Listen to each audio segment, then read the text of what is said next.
स्वयं नित्य निरंतर कर्मों के जाल को रच रहा है और अपने आप को बांध रहा है। आपको मुक्त होना है, बंधना नहीं है। जीव का जन्म कर्मों के अनुबंध से होता है, कर्मों के बंधन से होता है, और उसको अपना ऋण चुकाना होता है। कर्मानुबंध ये बहुत सूक्ष्म विषय है। जैसे आप जिस परिवार में जन्म लिए हैं तो उस परिवार के लोगों से आपका ऋण है, इसलिए उसी परिवार में आप आए हैं। और ऋणानुबंध, उसको बिना चुकाए या बिना वसूल किए आप वहां से जाएंगे नहीं। आपको लेना है तो वसूल करना है और देना है तो चुकाना है। ये पूर्व के जन्मों से निश्चित किया गया है। जैसे किसी के यहां पुत्र हुआ, जन्म से ही पैसा खर्चा शुरू हुआ, जब बड़ा हुआ तो उद्दंडता के द्वारा मार पूरे परिवार को क्लेश पर क्लेश देता चला जा रहा है। ये तुम्हारे कर्म का फल है। या ऐसे शक्तिहीन बुद्धिहीन ऐसे पागल पूरे जीवन सेवा करो, तुमसे अपना हिसाब चुकाने के लिए वो आया है। अब परिवार के जो सदस्य जुड़े आके, मतलब पत्नी आते ही पूरी हृदय में आनंद, परिवार में आनंद, और जीवन भर वो आनंद ही सुख देने के लिए उसका जन्म हुआ। वो अपना ऋणानुबंध मुक्त, और आते ही भयंकर क्लेश खड़ा कर दिया, बीच में दीवाल और झगड़ा हुआ ऐसा, फिर अतरे दिन मारपीट शुरू, कलह अशांति, पूरा जीवन नरक हिसाब करने आए। यहां ऋण चुकाए बिना कोई जा नहीं सकता, ऋण चुकाना पड़ेगा। किसी का ऋण वसूल करना है तो किसी को ऋण चुकाना है, दोनों काम करने होते हैं। अनेक जन्मों में अनेक लोगों के साथ हमने जो बर्ताव किए हैं, अच्छे या बुरे, वो होंगे। अब किसी आदमी को हम जानते नहीं, अचानक मिला, अचानक टक्कर लगा और मार पीट गाली गुप्ता सब कर दिया, चुपचाप सह लो। क्यों? ये आपका हिसाब है, पूर्व का हिसाब। हमारा उससे कोई द्वेष नहीं, कोई संकल्प नहीं। अचानक घटना घटी और हमसे द्वेष करने लगा, हमें पीटने लगा, हमें गालियां दे, ये हिसाब है, चुपचाप सह जाओ। अपने घर का भाई ही भारी दुश्मन बन गया और क्लेश, हिसाब है। एक प्रभुदत्त ब्रह्मचारी जी की वाणी में पढ़ा था, एक महात्मा जी भ्रमण करते थे तो उस समय असरफियां चलती थी, मोहरे असरफियां, तो उनको भेंट में देते लोग। तो या तो ठाकुर सेवा में लगे तत्काल, या संत सेवा में तत्काल लगे, उसका संग्रह करके डोलना ये ठीक नहीं है। बैरागी के लिए सिद्धांत में ये ठीक नहीं है। तो जब 2, 4, 6, 8 ऐसे मोहरे हुई तो उन्होंने विचार किया कि और भ्रमण करके जब काफी मोहरे हो जाएंगी तो प्रयागराज में जब कुंभ पड़ता है, एक बार पूरे सब अखाड़े के संतों को, अलग अलग संप्रदाय सब संतों को बुलाएंगे और सबको पुआएंगे। अब साधु है तो यही विचार करेगा, और क्या विचार करेगा। तो उन्होंने ऐसे डंडा बनवाया, बेंत, जो ऊपर से चूड़ीदार और भीतर पोला, और मोहरे उसमें डालते गए। और भ्रमण, जहां जहां श्रद्धालु भगत थे सबके यहां जाना और इच्छा रखना कि एक मोहर तो दे दे दक्षिणा में। कामना कोई भी हो वो बांधती ही है, ध्यान रखना। इसीलिए प्रभु जो चाहे वो करे, अपनी चाह नहीं रखनी चाहिए, अपनी चाह प्रभु की चाह में मिला देनी चाहिए। धीरे धीरे वो छड़ी भर गई। भ्रमण करने वाले महात्मा चूड़ी लगाई, इंतजार करते रहे। जब प्रयाग का कुंभ पड़ा तो चले। तो रास्ते में एक गांव में पूछा जाता है, जैसे कहीं रुको कि कोई श्रद्धालु ऐसा है जो संत सेवी है। तो कुछ लोगों ने बताया, हाँ एक परिवार है बहुत संत सेवी है और आपको मिलाते हैं उनसे। हाँ ये महाराज घर में रुका, खूब अच्छा हलवा पूड़ी पवाया, और जो घर के मालिक थे चरण दबाए। चरण दबाते दबाते उनकी दृष्टि पड़ी उस डंडे पे, इतना मोटा और ऊपर से कुछ चूड़ी सी भी नजर आ रही। इस डंडे में तो कोई रहस्य है ही है, अब महात्मा जी को खवा पिला के सुला दिया। महात्मा जी जब सो गए तो पत्नी से धीरे से कहा, वो डंडा लाओ बाबा जी का। डंडा, वो चूड़ीदार जो ही खोला पलटाया तो सैकड़ों मोहरे। ऐसे संत रोज पधारे भगवान, तुम आनंद हो जाए फिर क्या। पत्नी से कहा, नाप के कंकड़ लाओ। वो तो महात्मा जी तो खाए खीर पूड़ी, आराम से सो रहे। रात में पूरी प्लानिंग करके उसमें कंकड़ भर के चूड़ी लगाकर सिराने रख दिया, सारी मोहरें हटा ली। महात्मा जी आराम से छड़ी उठाए तो वजन पक्का। वैसे बड़े लोग चतुर होते हैं, पर ये नहीं जानते कि कर्म कितना भयानक होता है। और उनकी कोई संतान नहीं थी, पर धन में इतना प्रेम उनको था। बहुत सावधान। साधु महात्माओं के पास जो अर्थ है, गृहस्थी अगर आता वहीं से है, पर अगर उसको जोर जबरदस्ती या किसी छल कपट से, तो वो उसका विनाश ही करता है। आज तक का प्रमाण है। अब उनको ये भाव पता नहीं होगा, या पता होगा तो लोभ के कारण वो उसको मान नहीं पाए होंगे। महात्मा जी गए प्रयाग में, किसी अखाड़े पर रुके और वहां प्रार्थना की कि कल जो है संपूर्ण अखाड़ों का निमंत्रण किया जाए और सब संतों को भोग पवाया जाए और उनको दक्षिणा भी दी जाए। महंत ने सोचा कि बहुत बड़ा है तो उत्सव है, क्योंकि प्रयाग में कितने हजारों संत महात्मा सब। तो उनका, महाराज बोरो इसमें चीनी और टीनो घी लगेगा, सब व्यवस्था। बोले आप मंगाइए, एक एक हिसाब हम करेंगे, हमारे पास सब व्यवस्था है। बोले कुछ तो पहले दे दो, वो इकट्ठे देंगे हम। उनको था कि अगर हम छड़ी खोला और दो चार मोहरे दी, किसी को पता लग गया तो गड़बड़ हो सकती। बोले हम भंडारे के समय आखिरी में सब कुछ आपको दे देंगे। ठीक है। वो अपने पास से पैसे लगाकर खूब जितना सामग्री सब लाए, लाखों की, और सब संतों को निमंत्रण कर दिया। संत जन निमंत्रित हो गए, भंडारा बन रहा है। तब वहां के महंत है, उनका देखो भंडारा भी बन रहा है, संतों को निमंत्रण। अब आप अर्थ की व्यवस्था कीजिए, क्योंकि इतनी बड़ी हमारी सामर्थ्य नहीं थी जितना हमने किसी तरह हमने व्यवस्था की। अब मुझे अर्थ चाहिए, तभी आगे की व्यवस्था बढ़ेगी। संतों को दक्षिणा देंगे और जिनसे अर्थ लिया उनको दे। देखो रसोई बन गई सब। उनका छत में विश्वास नहीं तो ये अभी चूड़ी खोली। उनको तो था ना कि मोहरे हैं, कंकड़। तो जैसे कितना उनको सदमा लगा होगा। हजारों संतों का निमंत्रण, रसोई बन, मतलब संत हो के छल कपट। तो उनका, महाराज आपने तो हमारा नाश कर दिया, जो महंत थे। अब बताओ, रसोई बन गई, संत निमंत्रित हो गए, और आप ये कंकड़ दिखा रहे हैं हमको। आपने तो हमें बर्बाद कर दिया। हमारी इतनी सामर्थ्य नहीं थी, आप पहले बता देते। संत होकर ऐसा छल कपट। अब वो बोले तो क्या बोले, क्योंकि उनको पता था कि मोहरे हैं इसमें।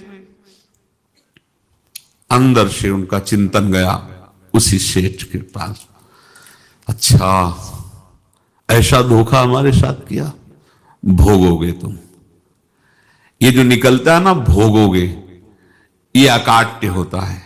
क्योंकि किसी का भी हृदय, मान लो किसी भी जीव जंतु को आप कष्ट दें और उसका हृदय आह भर जाए, तो वो आह वज्र की लीक है, तुम्हें भोगना पड़ेगा। वो देखो भीष्म जी को भोगना पड़ रहा है ना। सांप को ऐसे धनुष की नोक से उठाया और बंबूल के कांटों के ऊपर फेंक दिया, कई दिन तक छेदा हुआ, वो आह भर करके मरा। तो आपको 6 महीने बाणों की सैया पर आह किसी की ना लेना जिंदगी में। कोई ऐसा कोई आह भर करके कह दिया तुम समर्थ हो, हम तो कुछ कर नहीं सकते, और अंदर से दुखी, फिर तुम्हारी सामर्थ्य काम नहीं करेगी, मिट्टी में मिला देगी। फिर ये तो संत थे और भगवत आराधना के लिए, संत आराधना के लिए ही ऐसा किए हुए थे। अब इनका कैसे मुंह दिखाएं, अब क्या करें। सुबह संत जन आएंगे, सबके बीच में हमारी कि देखो इन्होंने, अब क्या करें। गए और संगम में जाके छलांग लगाई, अपने प्राण त्याग दिए। अब उनके तो पास मोहरे थी और व्यापार बढ़ा, और 9-10 महीने बाद ही लड़का हुआ। अब तो उनको कि संत फलीभूत हो गया। देखो व्यापार चल रहा, लड़का नहीं होता था, लड़का भी हो गया। बड़ा आनंद छा रहा है। जब से वो प्रकट हुए और धन की वृद्धि शुरू हो गई, पढ़ाई लिखाई में उनके खर्चा हुआ सब, बस बीमारी शुरू हो गई उनके शरीर में, अब उसमें पैसा जाना शुरू हुआ। इतने आसक्त तो वो दोनों हो गए कि कुछ भी हो, व्यापार ठप, संपत्ति बेचना शुरू। तो उन्होंने कहा कि बेटा मैं क्या कर सकता हूं तुम्हारे लिए? बोले हमारी अंतिम इच्छा है प्रयाग चलो, और जितने प्रयाग में संत महात्मा सबको एक बार भंडारा करवाओ, हमारी इच्छा अंतिम है, क्योंकि अंतिम यही इच्छा थी। तो बोले अब ज्यादा संपत्ति तो नहीं रह गई, तो बोले घर बेच दो, मेरे लिए ही तो है, बेच दो, मुझे लगता मैं बचूंगा नहीं, पर मेरी अंतिम इच्छा पूर्ण कर दो। घर बेच दिया, जेवर बेच दी, वहां गए, जब संत सेवा की तो बोले मुझे संगम तक ले चलो। संगम तक ले गए और बोले समझे तुम चुराए थे और हमने उसको छीना है, कुछ नहीं रह गया तेरे पास कुछ, अब केवल ममता और आसक्ति में जलकर मर और नरक प्राप्त कर। मैं वही महात्मा हूं जिसकी तूने मोहरे ली थी, शरीर छोड़ दिया। महात्मा को जन्म लेना पड़ा और इनको दुर्गति भोगनी पड़ी।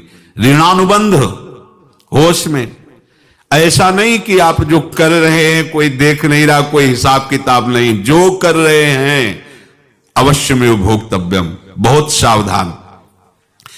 अनेक जन्मों में अनेक लोगों से जो कुछ लिया दिया है, इस लेने देने को मिटा देने के बाद ही तुम मुक्त हो गए। इसीलिए एक उपाय है, लेना न देना मगन रहना। क्या? मालिक को समर्पित हो जाओ, मालिक को अपना माना हुआ समर्पित कर दो, खत्म। अहम त्वाम स्वरूपापेभ्यो मोक्षयिष्यामि, सब खत्म, आगे पीछे लेना देना सब खत्म। एकादश स्कंद में भगवान श्री कृष्णचंद्र जी ने कहा जो मेरे चरणों का आश्रय लेकर भक्त मेरा भक्ति करता है, उसके पितृ ऋण, मातृ ऋण, देव ऋण, ऋषि ऋण, सब ऋणों से मैं मुक्त कर देता हूं। बस यही एक उपाय है जो इसके बंद करने का उपाय भक्तों के लिए है, वो यही है, भगवान की शरण में होकर अपना माना हुआ पूरा भगवान के अर्पित कर दो। अर्पित करने का तात्पर्य उसमें अहम हटा दो। तदीयम वस्तु गोविंदम तुभ्यमेव समर्पय। जिनसे तुमने सेवा करवाई है उनकी सेवा करनी पड़ेगी, जिनसे तुमने जो कुछ लिया है उनको देना पड़ेगा। ये लेने देने का व्यापार जब तक समाप्त नहीं होगा तब तक तुम्हारा जन्म मरण चलता रहेगा। अब आपको यहां समझना है, यदि आपसे किसी ने पैसे लिए बेईमानी करके नहीं दे रहा है तो आप उसको गाली मत दीजिए, आपने बेईमानी की थी इसलिए आपकी बेईमानी हुई है, ले गया, कोई बात नहीं है, बंधन से मुक्त हुए, जो बोझा था चला गया। उसको ऐसा ना देखे कि ये बेईमान हमारे रुपए मार लिए, अब जो कुछ होगा देखेंगे। अगर आप आगे नया कुछ करते हैं तो फिर आगे का हिसाब आपको भोगना पड़ेगा, ध्यान रखना। ऐसा नहीं है कि आपको भोगना नहीं पड़ेगा। एक ही उपाय है कि अब जो शरीर धारण किए इसी में जो भोग ले, आगे ना होना चाहिए। तो क्या करे? सर्वतो भावेन भगवान की शरण ले ले। ये तो सर्वाणि कर्माणि मयि सन्न्यस्य मत्पराहा अनन्ये नैव योगेन माम ध्यायन्तु उपासते तेषाम् अहं समुद्धर्ता मृत्यु संसार से। ये बड़ा कठिन है पार होना, कोई छोटी मोटी बात है। एक महात्मा बाल्यावस्था से भजन करते थे, शालिग्राम भगवान पास रखते थे और उन्हीं की आराधना करके बस पाठ नाम जप और भ्रमण करते थे। यौवन अवस्था थी, गंगा जी के किनारे अपने ठाकुर को विराजमान करके स्नान करने के लिए कपड़ा ही उतार रहे थे कि 90 लोग आ गए, भाला तलवार सब लोग, मारो मारो इसको मारो, घेर लिया। तो उन्होंने हाथ जोड़कर कहा हमने क्या अपराध किया, कोई सुन ही नहीं रहा। तो उन्होंने कहा मार तो डालोगे ही आप 90 लोग, हम कोई अस्त्र शस्त्र तो लिए नहीं, एक बार हमें गंगा में डुबकी लगा देने दो और अपने ठाकुर को स्नान करा देने दो, फिर इसके बाद आप मार देना। भगवत इच्छा से लोग रुक गए, स्नान किया और अंदर से प्रार्थना की, प्रभु ये क्या लीला है आपकी सिवा मेरा कोई है नहीं और ये मुझे मारना चाहते हैं। तो भगवान ने जानते हो क्या कहा उनके अंतर में, तुम मेरे में ध्यानस्थ हो करके शरीर को छोड़ो, ये लोग मारेंगे। ये मेरे भजन का फल है कि तुम्हें 90 जन्म नहीं लेना पड़ेगा। एक ही जन्म में 90 मिलके, तुमने 90 हिंसा की थी पूर्व में, तो तुम्हें 90 बार जन्म लेना होता और एक एक करके मारते। ये मेरे भजन का प्रताप है कि एक बार में ही 90 का हिसाब हो जाएगा। तुम आंख मूंदो, मेरे ध्यान में मगन रहो, मेरे प्रताप से तुम्हें कोई चोट नहीं होगी और स्वाभाविक मूर्छावस्था में प्राण तुम्हारे छूट जाए। ऐसा ही हुआ, ऐसा हुआ। तो ये बात समझ लो कि ये जो कर्मानुबंध है, ऋणानुबंध है।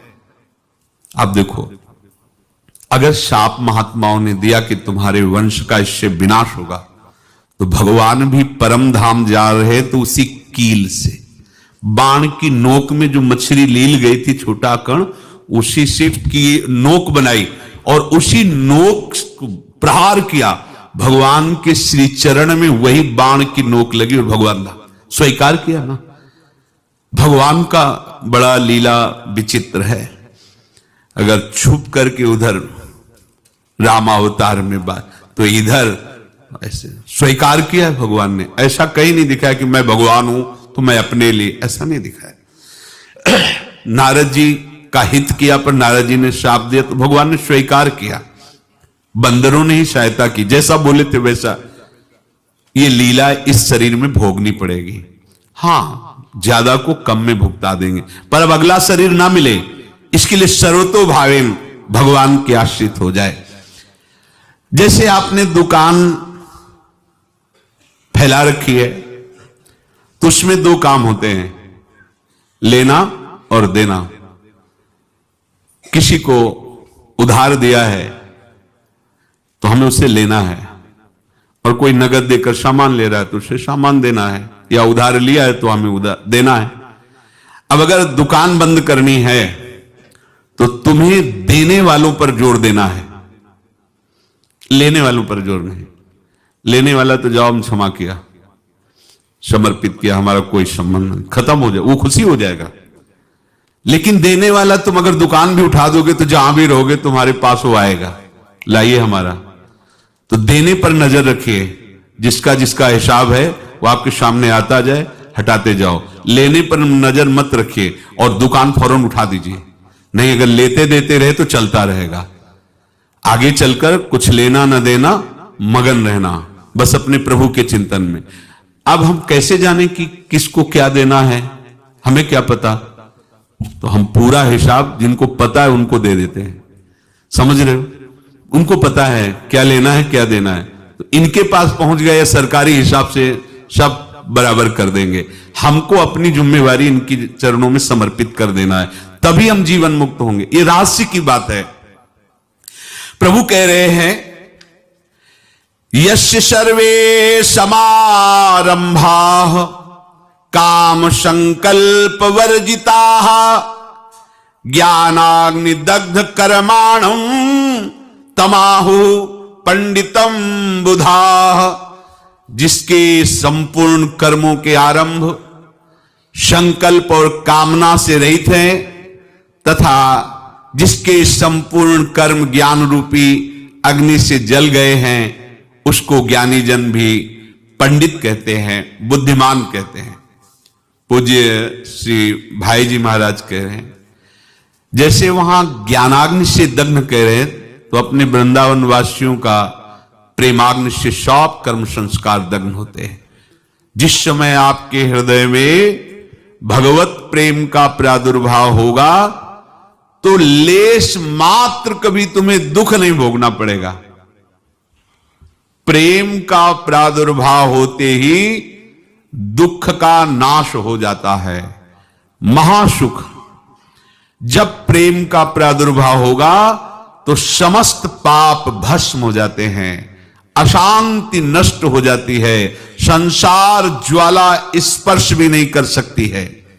जब भगवत प्रेम का प्रादुर्भाव होता है तो हो सकता है उस उपासक के जीवन में दुखों का पहाड़ टूट पड़े, परिवार खिलाफ, शरीर रोगी, अव्यवस्था, बहुत बहुत कुछ, सब कुछ। कह रहे हैं इतना सब होने पर भी उसके हृदय में कोई भी दुख नहीं होता। ऐसा सामर्थ्यशाली भगवत प्रेम है। भगवान के चरणार बिंद का जिसके हृदय में प्रेम है, भारी से भारी दुख भी उनको विचलित नहीं